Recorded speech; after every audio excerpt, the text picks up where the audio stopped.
अगर बहुत रोग में ग्रसित हो ना, बहुत रोगीले हो गए ना, बहुत कोई बीमारी ज्यादा हो गई ना, तो स्थान शंकर के मंदिर के बना लो। तो जिसको हमको साफ करना है तो और वहां चंदन की एक बिंदी रखकर आना, दो स्थान बना लेना।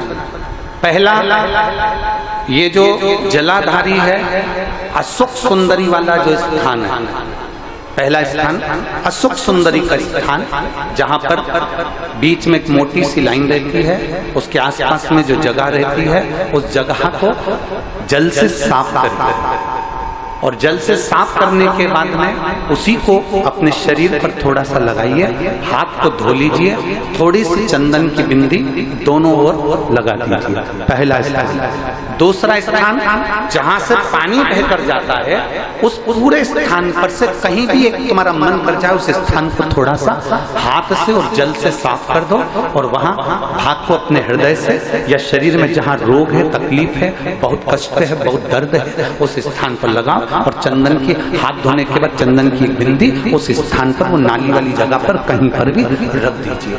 ये दो जगह आप साफ करना सीख जाओ। ये दो स्थान आपने अगर साफ करे हैं तो निश्चित है कितनी भी बड़े से बड़ी बीमारी है उसका रिजल्ट अच्छा ही आएगा, वो बीमारी समाप्त होगी, वो बीमारी समाप्त होगी, निश्चित है। थोड़ा समय लगेगा, थोड़ा समय लग सकता है, पर आप अपने भरोसे से अगर करोगे तो निश्चित प्राप्त।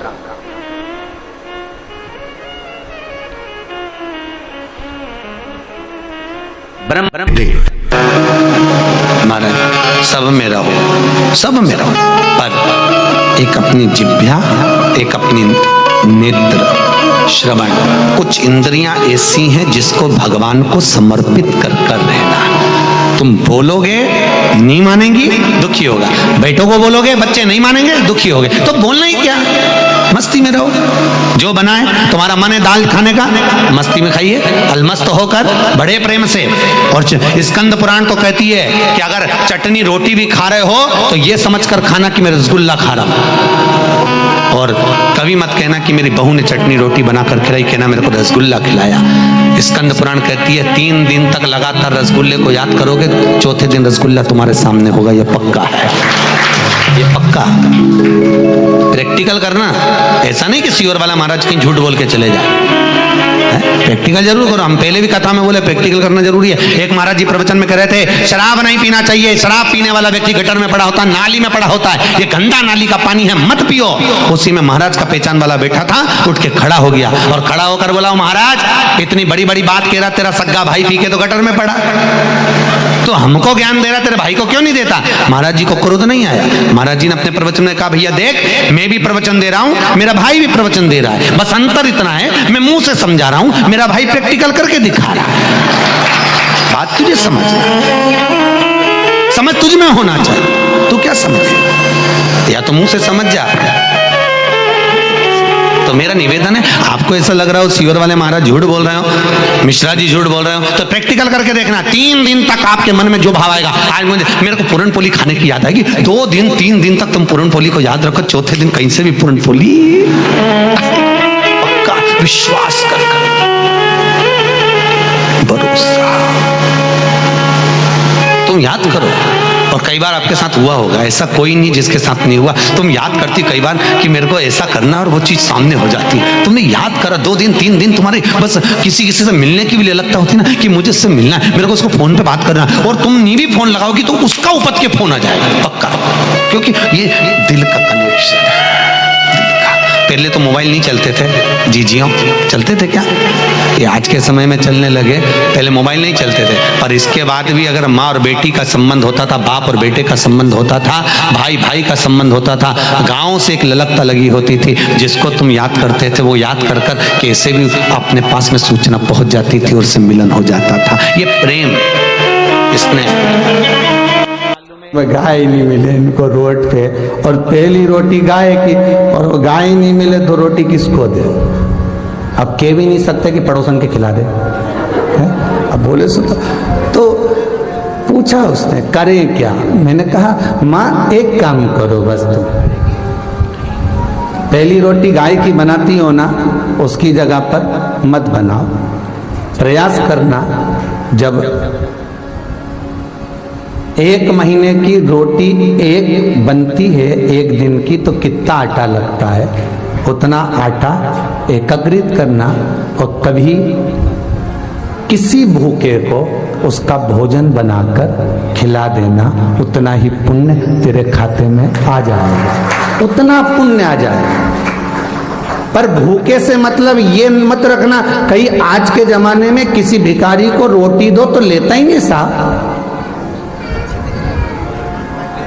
उसको तो कुछ भी दो ना तो लेता ही नहीं, उसको तो पैसा चाहिए। क्यों? क्योंकि वो लेगा और शाम को जाकर मदिरालय में, वैश्यवृत्ति में, जुए में उस धन को लगा देगा। इसलिए पहले की कथा में भी कहा, फिर कहते हैं गाय, बेटी और लक्ष्मी 50 बार विचार करना तब किसी को देना। गाय देने से पहले विचार करो कि जिस ब्राह्मण को दे रहे हैं वो संभाल कर रख रहा है, अच्छे से खिलाएगा पिलाएगा, नहीं तो मालूम पड़े गाय दूध देना बंद कर दे, वो बेच दे, बेचते बेचते कसाई के हाथ में चली जाए, और जब कसाई उस गाय को काटे तो जिसने दान करा उसको दोष लगेगा। बेटी का विवाह करने से पहले 50 बार विचार करो, जिस लड़के के साथ बेटी ब्याह रहे हो ये अच्छा है नहीं है, खाने पीने में तो नहीं है, परिवार कैसा है, भले ज्यादा करोड़पति का घर नहीं देखना, पर लड़का ऐसा देखना जो अपनी बेटी को आनंद में रख सके, मीठी वाणी बोल सके। कहीं का भेरू मत ढूंढ लेना, ये तो आफत हो जाए। श्रेष्ठ ढूंढो, कन्यादान करोगे और अगर बेटी को दुख होगा तो बेटी जितना रोगी तो कन्यादान करने वाले को रोना पड़ेगा। कई बेटियां अगर दुखी होती है तो माँ बाप ही तो रोते हैं, कौन रोता है सब? माता पिता को रोना पड़ता है, कहाँ बेटी का भाग्य फोड़ दिया, कहाँ बेटी को दे दिया, बताओ, तो माता पिता को रोना पड़ेगा। उसी तरह लक्ष्मी ऐसे भिखारी के कटोरे में मत देना जो शाम को जाकर मदिरा पान में लगा दे, वेश्यावृत्ति में लगा दे, जुए में लगा दे, मांसाहार में लगा दे, ऐसे को तुम धन मत देना। अगर पैसा दे भी रहे हो किसी के कटोरे में तो ऐसी जगह देना तुम्हें देखकर संतुष्टि हो कि मैंने पैसा दिया था तो उसने रोटी खा ली, मैंने पैसा दिया था तो उसने सत्कर्म में लगा दिया, मैंने पैसा दिया था तो अच्छी जगह पर लगा, कहीं गलत जगह पर ना लग जाए, उसका भान तुम्हें करना है, उसका स्मरण तुम्हें करना है। रची थी। आपसे निवेदन है जिंदगी में प्रयास करना, जब जब कहीं ऐसा तुम्हें महसूस होने लगे, जब जब तुम्हें ऐसा लगने लगे, ऐसा लगे आपको कि जीवन में संपदा की, वैभव की थोड़ी सी कमी सी लगने लगे, तब प्रयास करना, प्रयास, तब प्रयास करिए कि कहीं नहीं जाना। एक शमी का पुष्प आस्था चैनल पर आप लोग दर्शन कर रहे होंगे, नीले कलर का एक सवेरे कोई पत्रकार बंधु भी हमको ला कर दिए हैं, शमी का पुष्प।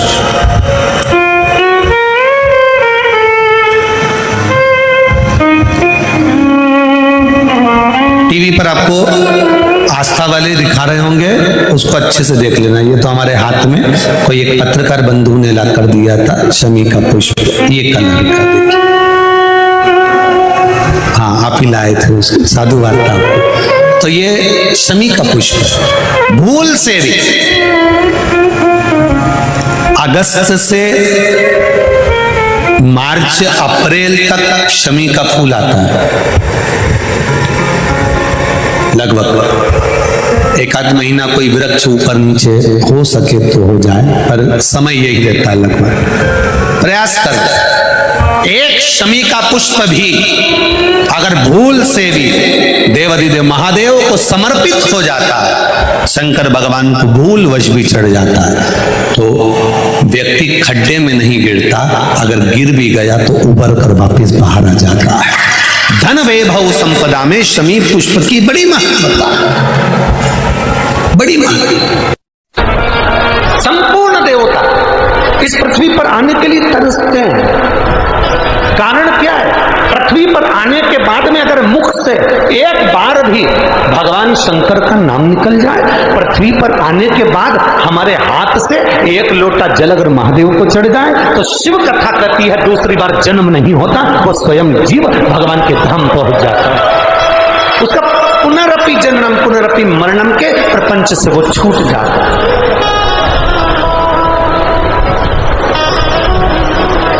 अरे बीमा कंपनी बीमा कब तक करती है? जब तुम बहुत बड़ी बीमारी में घिर गए, बहुत सारे रोग तुम्हारे शरीर में हो गए, बहुत सारी तकलीफ तुम्हारे को हो गई, तब बीमा कंपनी तुम्हारा बीमा करेगी। अरे बोलो तो रे जम के, क्योंकि बीमा वाले को भी मालूम है ये कभी भी निपटने वाला, सो तो कौन बीमा करेगा तुम?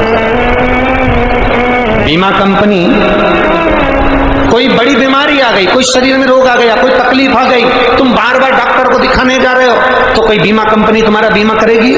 अरे बोलो जम के जरा, करेगी? नहीं। बीमा हमेशा मेकअप की उम्र में होता है, चेकअप की उम्र में बीमा नहीं होता है।